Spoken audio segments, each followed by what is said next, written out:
महाराष्ट्र राज्य जुनी पेन्शन संघटनेच्या वतीने जुनी पेन्शनच्या मागणीसाठी नागपूर या ठिकाणावरून शिवजयंतीच्या मुहूर्तावर पेन्शन संकल्प पदयात्रा संपूर्ण महाराष्ट्रामध्ये काढून जनजागृती करण्यात येत आहे। 21 फेब्रुवारी रोजी ही संकल्प पदयात्रा नांदेडमध्ये दाखल झाली होती। शहरातील अण्णाभाऊ साठे स्मारकापासून ते महात्मा फुले स्मारकापर्यंत ही पदयात्रा काढण्यात आली। या पदयात्रेत असंख्य कर्मचारी सहभागी झाले होते। जो पेंशन की बात करेगा वही देश पे राज करेगा अशा घोषणा देत कर्मचाऱ्यांनी परिसर दणाणून सोडला होता। ही पदयात्रा महाराष्ट्रभर फिरून 28 फेब्रुवारी रोजी विधान भवनावर धडकणार आहे। याबाबत कर्मचाऱ्यांशी संवाद साधला नांदेडवरून आमचे प्रतिनिधी पवन जगदंबवार यांनी।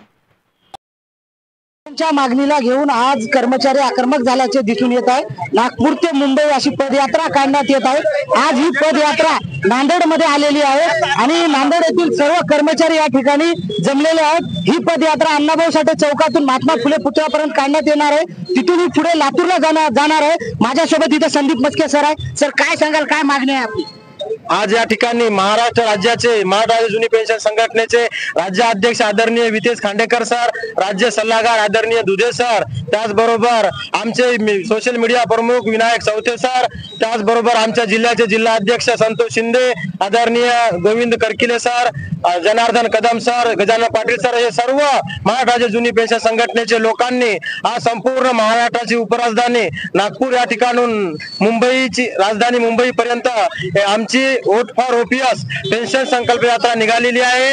जो पेन्शन देईल त्यालाच आम्ही मत देऊ। वोट फॉर ओपीएस, जो पेन्शन की बात करेगा वही देश पे राज करेगा या युक्तीप्रमाणे आम्ही महाराष्ट्रातील जवळपास 18 लाख कर्मचारी, त्यांचे कुटुंबीय, त्यांचं मित्रमंडळ आम्ही मोठ्या प्रमाणामध्ये येणाऱ्या सार्वत्रिक निवडणुकांमध्ये जो पेन्शन देण्याची आपल्या जाहीरनाम्यामध्ये नोंद घेईल आणि पेन्शन देऊ असं म्हणेल अशा राजकीय काम करणार आहोत। अशाच प्रकारची मोहीम या अगोदर राजस्थान असेल, छत्तीसगड असेल, मध्य प्रदेश असेल या ठिकाणी यशस्वीपणे राबवलेली आहे। तीच मोहीम आमच्या संघटनेच्या वतीनं महाराष्ट्रामध्ये आम्ही यशस्वी पार पाडू आणि जो पेन्शन देईल त्यांनाच आम्ही सत्तेवर बसवू अशा प्रकारचा आमचा संकल्प आहे। पदयात्रा कुठून काढण्यात आलेली आहे आणि यापुढे आता कुठं जाणार आहे, कशा पद्धतीचं आपलं आंदोलनाचं स्वरूप आहे? ही पदयात्रा नागपूर इथनं सुरू झालेली आहे छत्रपती शिवाजी महाराज जयंतीच्या शुभ पर्वाला आणि नागपूरवरून ही मुंबई जाणार आहे। मुंबईला 28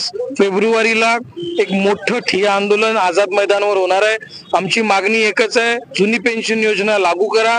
सरकार आम्हाला जे नको आहे ते जीपीएस योजना लागू करत आहे, ज्याचा आपला काही संबंध नाही आहे।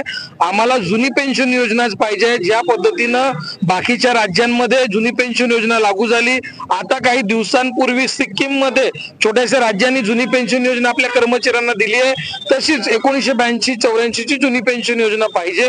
या मागणीसाठी महाराष्ट्रभरातले लाखो कर्मचारी मुंबईला येतील। ही पदयात्रा आता लातूर, हिंगोली, परभणी मार्गे मुंबई जाणार आहे। एकंदरीत तुम्ही पाहू शकता, आता हे महाराष्ट्रभर जनजागृती करून समान वेतन समान काम या निर्णयानुसार सर्वांना जुनी पेन्शन योजना लागू करावी यासाठी 28 फेब्रुवारी रोजी मुंबई येथे आझाद मैदानावर महामोर्चा काढण्यात येणार असल्याची माहिती आता आपल्याला कर्मचारी संघटनेच्या वतीने देण्यात आलेली आहे। कॅमेरामॅन विजय सोबत मी पवन जगदंबवार, नांदेड।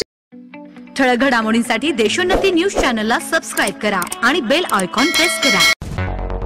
मुंबई, पुणे, नागपूर, मराठवाडा असो का विदर्भ, राजकीय, सामाजिक, शैक्षणिक क्षेत्र असो का क्रीडा, सर्वच घडामोडीचे विश्लेषण पाहायला विसरू नका।